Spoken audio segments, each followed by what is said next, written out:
আজকে আবার চলে এলাম তোমাদের কাছে আমার বাড়ির খুবই কাছে একটি আশ্রমের ভিডিও নিয়ে। তো আজকে যে ব্লগটি দেখাবো সেটা হচ্ছে আমার বাড়ির কাছে বলতে হুগলি চুঁচুড়ার পিপুলপতিতে অবস্থিত। এই আশ্রমটি আমার ব্লগে একবার তোমাদের দর্শন করেছিলাম। তো আজকে এখানে একটি অনুষ্ঠান আছে, সেই অনুষ্ঠানের জন্য এই আশ্রমে আবারও চলে এসেছি। তোমাদেরকে আশ্রমটি একটু ভালোভাবে অনুষ্ঠানগুলোকে আমার ব্লগের মাধ্যমে তুলে ধরবো।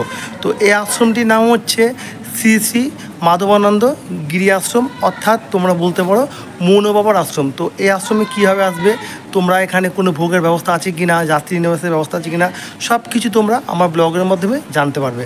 তার জন্যে আমার ভিডিওটি তোমরা সম্পূর্ণ দেখবে, কেউ কিন্তু স্কিপ করবে না। তো চলো, আজকে ব্লগটা খুবই ভালো হতে চলেছে, সঙ্গে থাকো। এই যে তোমরা এই বিল্ডিংটি দেখতে পাচ্ছ, এই বিল্ডিংটি হচ্ছে আশ্রম। তো এই আশ্রমটির নাম তোমাদের আবারও বলে দিচ্ছি, শ্রী শ্রী মাধবানন্দ গিরি আশ্রম। তোমরা বলতেও পারো এটা কি মৌন বাবার আশ্রম। তো চলো আশ্রমের ভিতরে প্রবেশ করব। এই আশ্রমে প্রবেশ করার জন্য দুটি গেট রয়েছে। এখানে একটা বিশাল বড় গেট রয়েছে, এটা সবসময় বন্ধ থাকে। বিশাল যখন বড় কোনো অনুষ্ঠান হয় তখন খোলে। আর এইদিকে হচ্ছে ছোটো একটা গেট, এই গেটের মধ্যে দিয়ে আজকে আমি প্রবেশ করব। তো চলো আস্তে আস্তে ভিতরে প্রবেশ করা যাক। তো আমি আশ্রমের মধ্যে আস্তে আস্তে প্রবেশ করে গেছি। তোমাদেরকে আজকে আশ্রমটি খুব ভালোভাবে সম্পূর্ণ একদম পরিপূর্ণভাবে ঘুরিয়ে দর্শন করাবো। আর আজকে যে অনুষ্ঠান আছে, অনুষ্ঠানটাও তোমাদেরকে আমার ব্লগের মাধ্যমে তুলে ধরবো। এই যে এই বিল্ডিংটি দেখতে পাচ্ছ, এই বিল্ডিংটা হচ্ছে পুরনো বিল্ডিং। এই বিল্ডিংয়ে আগে ছিল এখন বাবার বিগ্রহ। তো পরবর্তী সময় এখানে নতুন বিল্ডিং করা হয়েছে, একটা মন্দির। তো এই মন্দিরে বাবার বিগ্রহ এখানে রয়েছে। তো চলো তোমাদেরকে আমি আজকে দর্শন করাচ্ছি মৌন বাবার বিগ্রহ।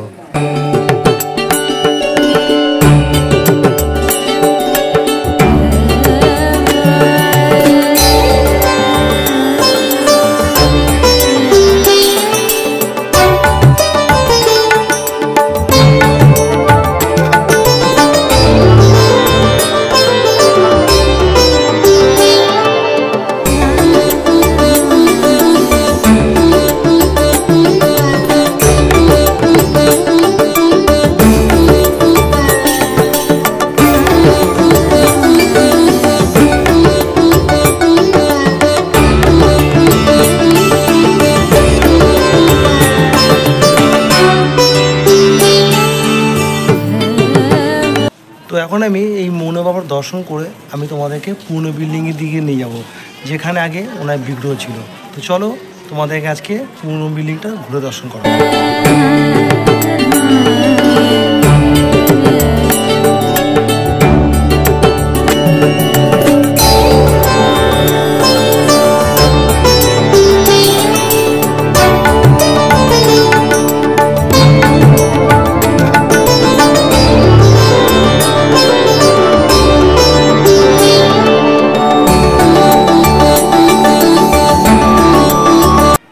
আমি ভিতরে প্রবেশ করে আমি দেখতে পাচ্ছি খুবই সুন্দর আজকে সাজানো একটা ব্যাপার আছে, যেহেতু আজকে একটু অনুষ্ঠান চলছে। এখানে দুটো চিত্র দেখতে পাচ্ছি, মৌন বাবার চিত্র। আর এপাশে দেখতে পাচ্ছি খাট রয়েছে একটা। এই খাটে উনি আগে শুতেন, মানে রাতে থাকতেন। এটা হচ্ছে ওনার খাট, দেখে নাও।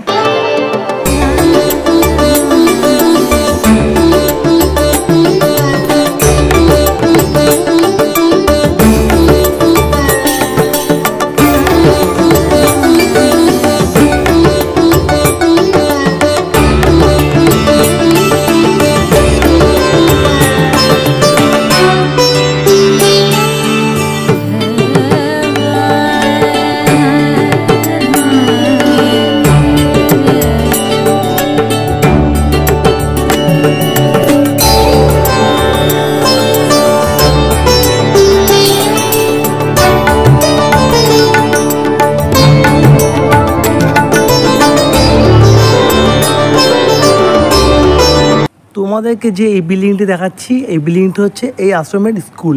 তো চলো আমি একটু স্কুলের মধ্যে প্রবেশ করব।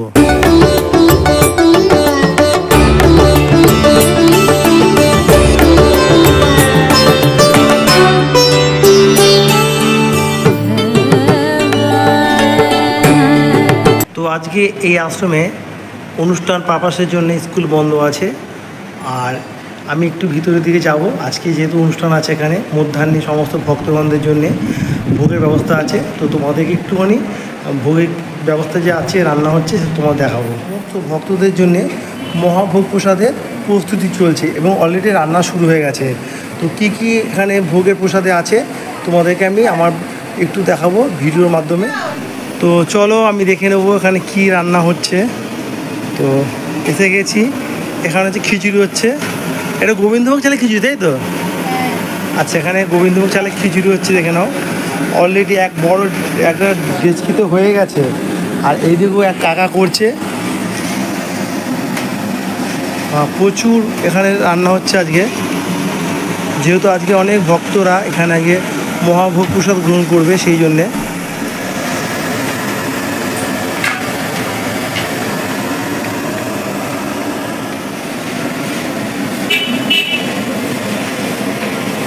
তো আজকে এখানে মহাভোগ প্রসাদে কী কী ভোগের প্রসাদ তৈরি হয়েছে আমি কাকার থেকে জেনে নেবো। কাকা, আজকে দুপুরে এখানে কী কী রান্না হচ্ছে? দুপুরে হচ্ছে এখানে খিচুড়ি ভোগ, ঝুরি আলু ভাজা, আচ্ছা, আলুর দম, চাটনি, পায়েস, মিষ্টি। আচ্ছা, মোটামুটি সকালে জলখাবারে রয়েছে ঘুগনি, মুড়ি, চা। আচ্ছা আচ্ছা, তো আমি দেখে নেবো। ওখানে অনেক কিছু রান্না হয়ে গেছে। এখানে আলুর দম রয়েছে, আর এইদিকে রয়েছে পায়েসও হয়ে গেছে, চাটনি হয়েছে। এটা কিসের চাটনি? এটা পেঁপের চাটনি। পেঁপের চাটনি। আচ্ছা, এদিকে হয়ে গেছে অলরেডি, অনেক কিছু হয়ে গেছে। আর এইদিকে কিছু দিদিভাইরা দেখতে পাচ্ছি কাজ চলছে, আলু ছাড়িয়েছে, এগুলো আর চিপস করা হবে। এই দেখো ওখানে আলু চিপস হয়ে গেছে, আলু চিপসের মধ্যে দিয়েছে কারি পাতা দিয়েছে, বিট লবণ, গোলমরিচ। আচ্ছা, কারি পাতা, বিট লবণ আর গোলমরিচ দিয়েছে। দেখে নাও তোমরা, বেশ ভালোই হয়েছে আলু চিপসটা। এই দেখো আমি এখন জল খাবার খাবো। জল খাবারে দিচ্ছে আমাকে মুড়ি আর এটা ঘুগনি। আচ্ছা, মুড়ি ঘুগনি দিচ্ছে। তো আমি অল্প করে নিয়ে নিয়েছি, আমি বেলা হয়ে গেছে আমার আসতে, তো কাকা আমাকে দিয়ে দিচ্ছে, আমি এখন এটাকে গ্রহণ করবো। এটা ওখানে আমাকে দিয়েছে জলখাবারে মুড়ি আর হচ্ছে ঘুগনি। তো আমি জলখাবার এখন মুড়ি ঘুগনি খাবো, তারপর মধ্যাহ্নে এখানে বাবার মহাভোগ প্রসাদ গ্রহণ করবো। তো খুবই ভালো লাগবে আজকে তোমাদেরকে ব্লগটা আমার মাধ্যমে তোমাদের সামনে তুলে ধরার জন্যে। তো এর পরপর অনেক কিছু আছে, তোমরা পরপর দেখতে পাবো। জলখাবার আমি খুব ভালোভাবে গ্রহণ করলাম, এবং জলখাবার গ্রহণ করে আমার পিছনে যে রাস্তাটি দেখতে পাচ্ছ, এই রাস্তা দিয়ে চলে যাবো। ওখানে আছে যজ্ঞ মণ্ডপ। আজকে যেহেতু অনুষ্ঠান আছে, এখানে বিশাল বড় একটি যজ্ঞর আয়োজন করা হয়েছে। তো তোমাদেরকে আমি এখন এই যজ্ঞ দর্শন করাবো। তবে সোজা চলে যাচ্ছি, একদম কত পরিষ্কার দেখো আশ্রমটি। তোমরা একদিন এলে তোমাদের খুবই ভালো লাগবে। তো এত সুন্দর নিরিবিলি পরিবেশে এই আশ্রমটি, সত্যি তোমাদের দর্শন করার পরে তোমাদের মন একদম মুগ্ধ হবেই হবে। তো আমি যাওয়ার পথে দেখতে পাচ্ছি এখানে একটা ছোট্ট রয়েছে একটা মহেশ্বরের মন্দির, অর্থাৎ খুবই সুন্দর দেখতে পাচ্ছ মন্দিরটি। এ দেখো, দেখে নাও। তো তোমাদেরকে এখন আমি বাবা মহেশ্বরের দর্শনটা করাই আগে।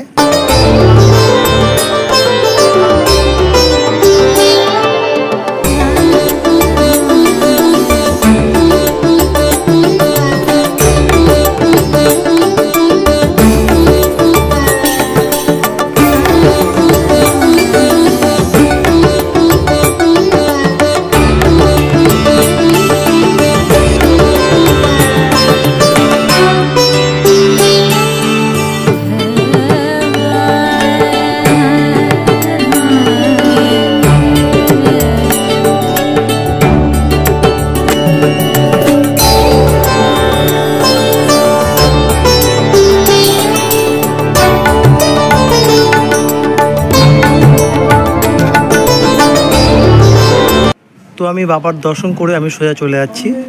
আমি যাচ্ছি তোমাদের দেখানোর জন্যে আজকে যে এই আশ্রমে আছে বিশাল বড় মহাযজ্ঞ, এই মহাযজ্ঞ দর্শন করার জন্যে। তো এখন আমি অলরেডি চলে এসেছি যজ্ঞ মণ্ডপের কাছে।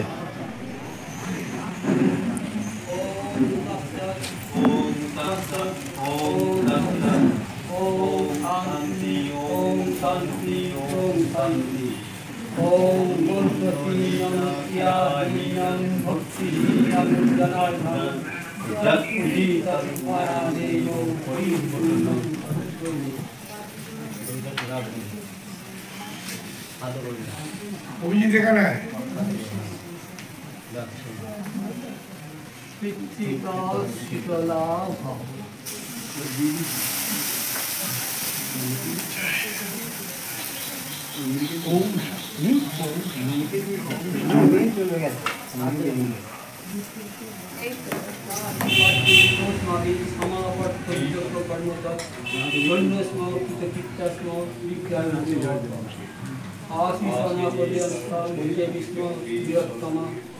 তোমাদেরকে যে মন্দিরটা দেখাচ্ছি দেখতে পাচ্ছ, এই মন্দিরটা হচ্ছে মুক্তিনাথ বাবার মন্দির। তো চলো তোমাদেরকে এখন আমি মুক্তিনাথ বাবার দর্শন করাবো।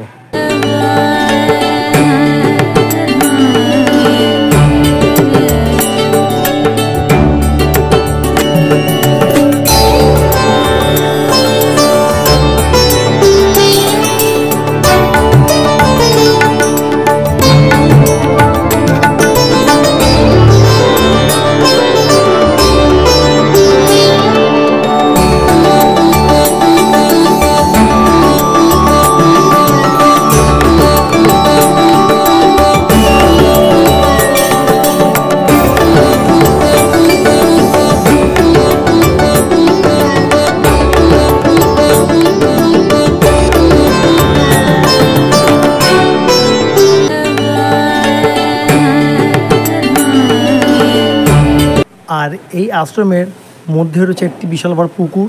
এই দেখতে পাচ্ছ পুকুর ধারে রয়েছে মানুষের বসার জায়গা। এখানে প্রত্যেকদিন বিকালবেলায় এসে ভক্তরা বসতে পারে।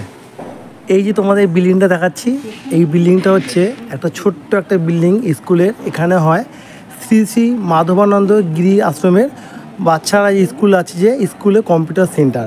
এখানে বাচ্চাদের জন্য কম্পিউটার শেখানো হয়, স্কুলের জন্য শুধু অনলি। তো চলো যাওয়া যাক, কম্পিউটার সেন্টারের মধ্যে প্রবেশ করি। তো আমি প্রবেশ করে দেখতে পাচ্ছি যে এই কাকা রয়েছেন। কাকা আগের বারে আমাকে খুব ভালো সহযোগিতা করেছিলেন। কাকা ভালো আছেন? হ্যাঁ, ভালো আছি। বলছি কাকা, আজকে কি পারপাস অনুষ্ঠানটা হচ্ছে এখানে? 15ই আগস্ট আচ্ছা, এই পারপাসই উৎসবটা হচ্ছে। আচ্ছা, এখানে বছরে কি কি পারপাসে অনুষ্ঠানগুলো হয়?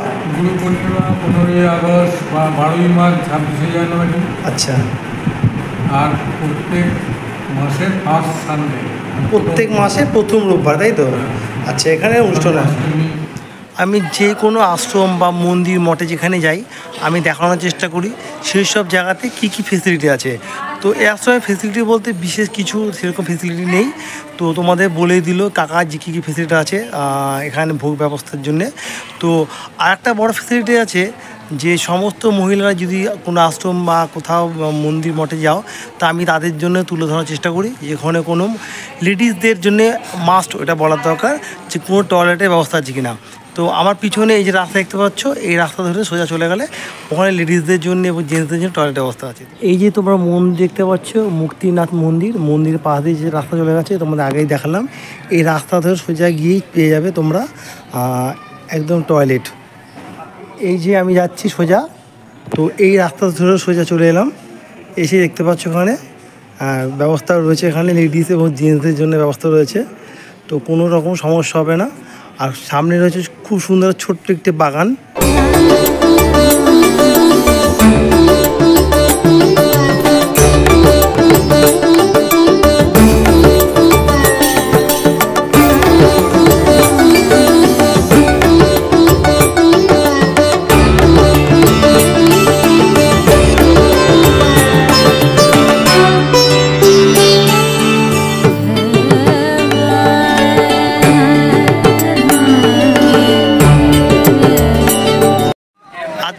যে অনুষ্ঠানটি আছে, খুব ভালো অনুষ্ঠানটি।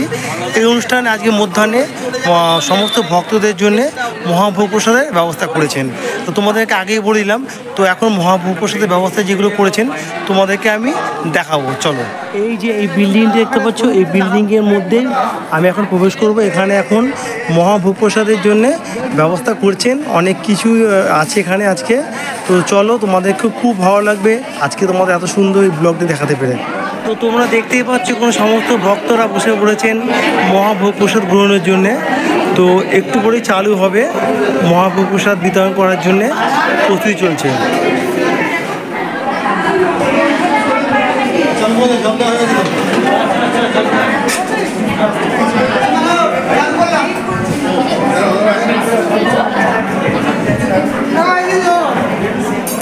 ছোট ভাই বলছেন একটা গামলা দিত।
আশ্রম প্রতিদিন খোলা থাকে সকাল 6টা থেকে দুপুর 12টা এবং বৈকাল 4টে থেকে সন্ধ্যা 7টা পর্যন্ত। তোমরা এই সময়ের মধ্যে এলে তোমরা অবশ্যই আশ্রমটি খুব ভালোভাবে সম্পূর্ণভাবে একদম দর্শন করতে পারবে। শান্ত স্নিগ্ধ পরিবেশে এত সুন্দর গড়ে ওঠা এই আশ্রম যদি তোমরা দর্শন করতে চাও তাহলে তোমাদেরকে আসতে হবে প্রথমে হাওড়া ও বর্ধমান মেন লাইনে যে কোনো লোকাল ট্রেন করে তোমাদের হুগলি স্টেশন এসে তোমরা 1 নম্বর প্ল্যাটফর্মের দিক দিয়ে বাইরে বেরিয়ে তোমরা পেয়ে যাবে পিপুলপাতির অটো। তো তোমরা সেই অটোতে উঠে বলবে যে আমি পিপুলপাতি মোড়ে নামবো, মাত্র নেবে 10 টাকা ভাড়া। এসে তোমরা যে কোনো লোককে জিজ্ঞাসা করবে যে আমি যোগদাস পাড়া যাবো, তো যোগদাস পাড়াতে চলে আসবে, এসেই পেয়ে যাবে তোমরা এই মৌন বাবার আশ্রম। এছাড়াও তোমরা হুগলি স্টেশন থেকে সরাসরি টোটো করেও আসতে পারো এই আশ্রমে। তো আসার জন্য তোমরা টোটোতে উঠে বলবে যে আমি পিপুলপাতি যোগদাস পাড়া যাবো। তো পিপুলপাতি যোগদাস পাড়া এলেই তোমরা দেখতে পাবে এই মৌন বাবার আশ্রম। তো খুব সহজে তোমরা এই আশ্রমে পৌঁছাবে। তাহলে বন্ধুরা, এই যে তোমাদেরকে আজকে এত সুন্দর হুগলি চুঁচুড়া শহরের পিপুলপাতি যোগদাস পাড়াতে এই মৌন বাবার যে আশ্রম তোমাদের দর্শন করলাম, আমার এই ব্লগটি দেখে তোমাদের কেমন লাগলো অবশ্যই আমার ভিডিওতে লাইক কমেন্ট শেয়ার করো। এছাড়াও তোমরা যদি আমার চ্যানেলে নতুন বন্ধু হয়ে থাকো অবশ্যই আমার চ্যানেলটি সাবস্ক্রাইব করে দিয়ে আমার পাশে থেকো। তো আজকের ব্লগটা আমি এখানে শেষ করছি, আবারও দেখা হবে অন্য কোনো ব্লগে। তো ততক্ষণের জন্য নিচ্ছি তোমাদেরকে ছোট্ট বিরতি। ভালো থাকবে, নমস্কার।